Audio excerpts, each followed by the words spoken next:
Students हम बात करेंगे general characteristics of group 6A elements की। इस ग्रुप को हम ग्रुप 16 भी कहते हैं, ठीक है। इस तरह से हम 16 लिखते हैं, ग्रुप 16 भी ये कहा जाता है।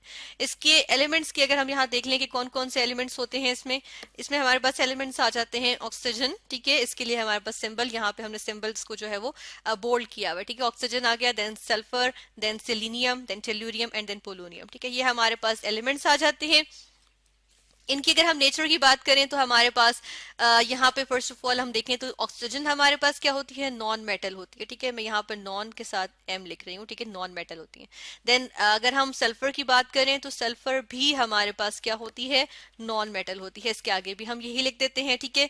इसके बाद हमारे पास आ जाती है सिलीनियम एंड टेलुरियम। ये हमारे पास दोनों की दोनों जो है वो क्या होती हैं, सेमी मेटल होती है, ठीक है। मैंने सेमी लिख के इसके आगे फिर कैपिटल एम लिख दिया, सेमी मेटल होती है, ठीक है। इसी तरह टेलुरियम के बारे में भी हमने यही कहा कि ये भी क्या होती है, सेमी मेटल।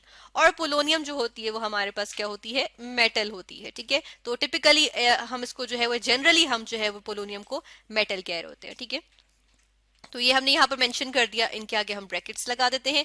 और पोलोनियम को हम एक और चीज भी देख लेते हैं। पोलोनियम हमारे पास बेसिकली रेडियो एक्टिव एलिमेंट है, ठीक है। यानी कि ये क्या करता है, ये नेचुरली जो एग्जिस्ट कर रहा होता है ये रेज एमिट कर रहा होता है, ठीक है। जिसकी वजह से क्या होता है कि ये दूसरे एलिमेंट में कन्वर्ट हो जाता है। तो ये रेडियो एक्टिव एलिमेंट है। और इसके बारे में एक और इंटरेस्टिंग बात करते चले कि पोलोनियम जो होता है वो हमारे पास, इसको डिस्कवर किसने किया था, इसको मैरी क्यूरी ने डिस्कवर किया था और अपने नेटिव कंट्री पोलैंड के नाम पे इसका नाम पोलोनियम रखा था, ठीक है। ग्रुप में हम देखते हैं कि इस ग्रुप को हम जो है वो क्या कहते हैं, क्योंकि ऑक्सीजन से स्टार्ट हो रहा है तो फर्स्ट एलिमेंट ऑक्सीजन है इसका, तो इसलिए हम इसको कहते हैं ऑक्सीजन फैमिली भी कहा जाता है इसको, ठीक है। ऑक्सीजन फैमिली भी कहते हैं। और इसके अलावा हम इसको एक और नाम भी देते हैं, दैट इज कैल्कुजेंस, ठीक है। हम यहाँ पर लिखेंगे इनको हम क्या कहते हैं, कैल्कुजेंस। अब इसमें इस वर्ड में हम देखें तो कैल्कोस जो होता है ये ग्रीक वर्ड है और इसका मतलब होता है ओर, या फिर हम कहते हैं कॉपर, ठीक है। इसका मतलब कॉपर भी होता है, इसका मतलब ओर भी होता है, ठीक है। तो ये इसके मीनिंग आ जाएगा। और इसके अलावा जेंस अगर देखें तो ये जो है वो लैटिन वर्ड से निकला है जिसका मतलब होता है जनरेट करना, फॉर्म करना या बॉर्न होना, ठीक है। तो हम यहाँ लिखेंगे बॉर्न, ठीक है। तो अब क्या होता है कि ये हमारे पास कैल्कुजेंस का मतलब आ जाता है ओर गिवर्स या कॉपर गिवर्स। क्यों? क्योंकि हम देखते हैं कि ज्यादातर ओर्स जो होते हैं उनके अगर हम कंपोजिशन में देखें तो हमारे पास वो या तो ऑक्साइड्स होते हैं या सल्फाइड्स होते हैं, या उनके अंदर ऑक्सीजन का कंटेंट या सल्फर का कंटेंट हमें देखने को मिलता है, इसलिए हम इनको कैल्कुजेंस कहते हैं, ठीक है। फिर इसके बाद हम देखेंगे कि डाउन द ग्रुप, इस ग्रुप में हम देखेंगे कि इसकी कैरेक्टरिस्टिक्स हम स्टडी करने हैं, तो हम इसको देखेंगे कि जब हम डाउन द ग्रुप जाएंगे यानी कि हम टॉप टू बॉटम जा रहे हैं, ठीक है। तो हमारे पास कुछ फिजिकल कैरेक्टरिस्टिक्स जो हैं वो इंक्रीज कर होते हैं, कुछ डिक्रीज कर होते हैं। यहाँ पे फर्स्ट ऑफ ऑल हम बात करेंगे कौन से कैरेक्टरिस्टिक्स हमारे पास इंक्रीज कर होते हैं। तो हम देखते हैं कि हमारे पास यहाँ पर क्या हो रहा है कि एटॉमिक नंबर जो है जी, ठीक है, वो क्या कर रहा है, इंक्रीज कर रहा है। इसी तरह हमारे पास जो एटॉमिक मैस है वो भी इंक्रीज कर रहा है, ठीक है, एटॉमिक मैस। और उसके लिए हम कैपिटल ए से डिनोट करते हैं। उसके बाद हम देखते हैं कि एटॉमिक मैस इंक्रीज कर रहा है, इसका मतलब है कि जो डेंसिटी है वो भी इंक्रीज कर रही होती है, ठीक है। हमने ये भी लिख दिया। इसके अलावा हम देखते हैं कि हमारे पास क्या होता है कि जो मेल्टिंग एंड बॉइलिंग पॉइंट है, मेल्टिंग एंड बॉइलिंग पॉइंट, ठीक है, यहाँ पे लिखेंगे melting point and boiling point, ठीक है, बॉइलिंग पॉइंट। तो ये भी क्या कर होते हैं, इंक्रीज कर होते हैं। इसी तरह हमारे पास यहाँ पर एक और कैरेक्टरिस्टिक आ जाएगी और वो होती है एटॉमिक रेडियस।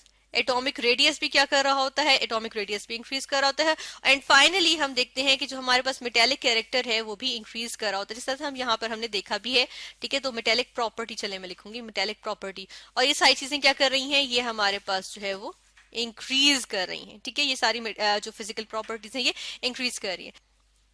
अच्छा, इसके बाद हम देखते हैं कि कुछ प्रॉपर्टीज इसकी जो होती हैं वो डिक्रीज कर रही होती हैं, ठीक है। जैसे डिक्रीज में कौन कौन सी प्रॉपर्टीज आ जाती हैं ये हम देख लेते हैं। जिस तरह से जो हमारे पास इलेक्ट्रोनेगेटिविटी होती है वो हमारे पास डिक्रीज कर रही होती है। डाउन द ग्रुप जाएंगे तो इलेक्ट्रोनेगेटिविटी हमारे पास क्या करेगी, डिक्रीज करेगी, ठीक है, इलेक्ट्रोनेगेटिविटी।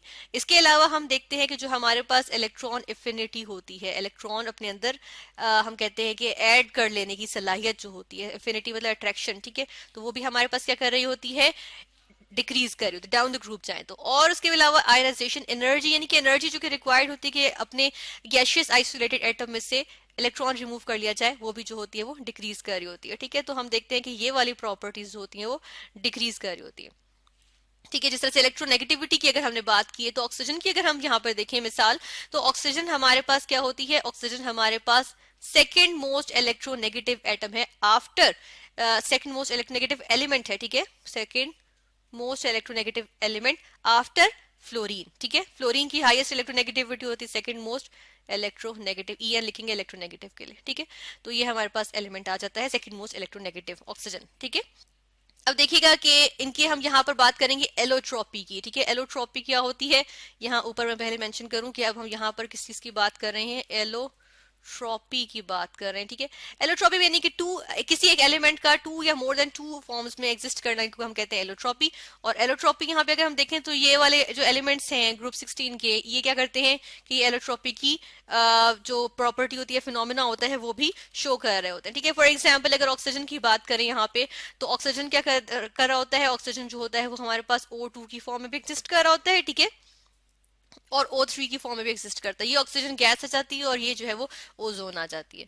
देन सल्फर की बात करें तो सल्फर हमारे पास क्या होते हैं, सल्फर की बहुत सारी फॉर्म्स आ जाती हैं। कार्बन जो एलिमेंट है वो हमारे पास उसकी सबसे ज्यादा इलेक्ट्रोपिक फॉर्म्स हैं। ठीक है, पूरे पीरियोडिक टेबल के एलिमेंट्स में, और सल्फर जो है वो सेकंड टू कार्बन आ जाता है एलोट्रॉपी में। ठीक है, तो इसकी बहुत सारी फॉर्म्स आ जाती हैं और इसमें से जो मोस्ट कॉमन होती है वो S8 होती है। ठीक है, इसके बाद आ जाते हैं हम सिलीनियम पे। सिलीनियम की बात करें तो सिलीनियम के हमारे पास जो एटलीस्ट 5 एलोट्रोपिक फॉर्म्स आ जाती हैं। ठीक है, एटलीस्ट 5 होती हैं, जिनमें से एक हम देखते हैं कि हमारे पास आ जाती है ग्रे, जो कि क्रिस्टलाइन फॉर्म आ जाती है, और इसी तरह एमोर्फस फॉर्म्स भी आ जाती हैं, जो रेड सिलीनियम की कुछ फॉर्म्स आ जाती हैं। ठीक है, तो यहाँ पर अगर हम सिलीनियम कैसा करते हैं कि हम यहाँ पर जो है देख लेते हैं कि किस तरह से क्रिस्टलाइन और एमोर्फस की फॉर्म्स आ जाती हैं। ठीक है, यहाँ पर हम देखेंगे ये हमारे पास इस तरह से इसकी फॉर्म्स आ जाती हैं। अब देखें जो ग्रेइश सी है कलर की, ये हमारे पास मेटेलिक फॉर्म आ जाती है, और रेडिश जो है वो एमोर्फस सी पाउडर सी हमारे पास फॉर्म आ गई। इसके बाद हमारे पास आता है टेलुरियम। टेलुरियम के हमारे पास एलोट्रॉप्स जो है वो they are not really known. ठीक है, यानी इतना ज्यादा उनके बारे में आइडिया नहीं है। कुछ बुक्स में मिलता भी है कि हमारे पास टेलुरियम की एक एमोर्फस और क्रिस्टलाइन फॉर्म्स आ जाती हैं, बट मोस्टली अगर हम देखें तो हमारे पास कोई किसी रिलायबल सोर्स से अगर हम देखें तो हमें पता चलता है कि टेलुरियम की एलोट्रॉपिक फॉर्म्स जो है वो यूजुअली एग्जिस्ट नहीं कर रही होती हैं। ठीक है, तो हमारे पास नहीं आती। तो फिर आ जाता है पोलोनियम। पोलोनियम हमने कहा रेडियो एक्टिव होता है, लेकिन इसकी दो फॉर्म्स इलेक्ट्रोपिक फॉर्म्स एग्जिस्ट कर रही होती है। एक आ जाती है अल्फा पोलोनियम, ठीक है, और दूसरी आ जाती है बीटा पोलोनियम। कुछ बुक्स ये कहती हैं कि पोलोनियम की फॉर्म्स एग्जिस्ट नहीं कर रही होती हैं, और वो इस बेसिस पे कह रहे होते हैं क्योंकि ये रेडियो एक्टिव होता है। लेकिन हम देखते हैं कि बहुत से सोर्सेज से हमें ये भी पता चलता है कि पोलोनियम दो इलेक्ट्रोपिक फॉर्म्स में एग्जिस्ट कर रहा होता है, that is alpha polonium and beta polonium. ठीक है, तो ये हमारे पास एलोट्रोपी आ गई।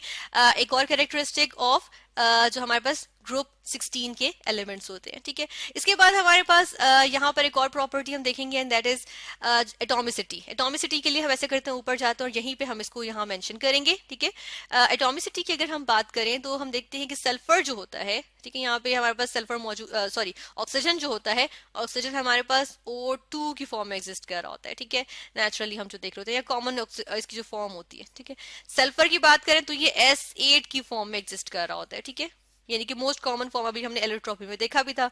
सिलीनियम भी इसी तरह हमारे पास उसकी जो एटॉमिसिटी होती है, अच्छा एटॉमिसिटी को हम डिफाइन भी कर लेते हैं साथ साथ, लेकिन यहाँ पे पहले हम देख लें Se8 के फॉर्म में, और टेलुरियम जो है वो Te8 की फॉर्म में एग्जिस्ट कर रहा होता है, जबकि पोलोनियम भी हमारे पास PO8 की फॉर्म में जो है वो एग्जिस्ट कर रहा होता है। ठीक है, ये इस तरह से आ गया। अच्छा, एटॉमिसिटी की बात की है मैंने। एटॉमिसिटी होती क्या है कि नंबर ऑफ एटम्स जो कि एक मॉलिक्यूल ऑफ एन एलिमेंट जो है वो कॉन्स्टिट्यूट कर रहे होते हैं। ठीक है, तो ये हमारे पास इस तरह से इनके मॉलिक्यूल्स जो है वो यूजुअली एग्जिस्ट कर रहे हैं, जनरली एग्जिस्ट कर रहे होते हैं। ठीक है, अब देखिए ये ऑक्सीजन में बेसिकली डी ऑर्बिटल इन्वॉल्व नहीं होता, इसलिए हमारे पास यहाँ पे O2 आ जाता है। बाकी सल्फर से लेके पोलोनियम तक डी की इन्वॉल्वमेंट होती है, जिसकी वजह से हम कहते हैं ये S8 Se8 Te8 PO8 के फॉर्म में ये एग्जिस्ट कर रहा होता है। ठीक है, अब यहाँ पर हमने ये डी की इन्वॉल्वमेंट की बात की, तो साथ में एक और चीज भी हम यहाँ पर डिस्कस करते हैं, और वो ये है कि हम देखते हैं कि हमारे पास यहाँ पर जो ऑक्सीडेशन स्टेट्स होती हैं हम उनकी बात करेंगे। ठीक है,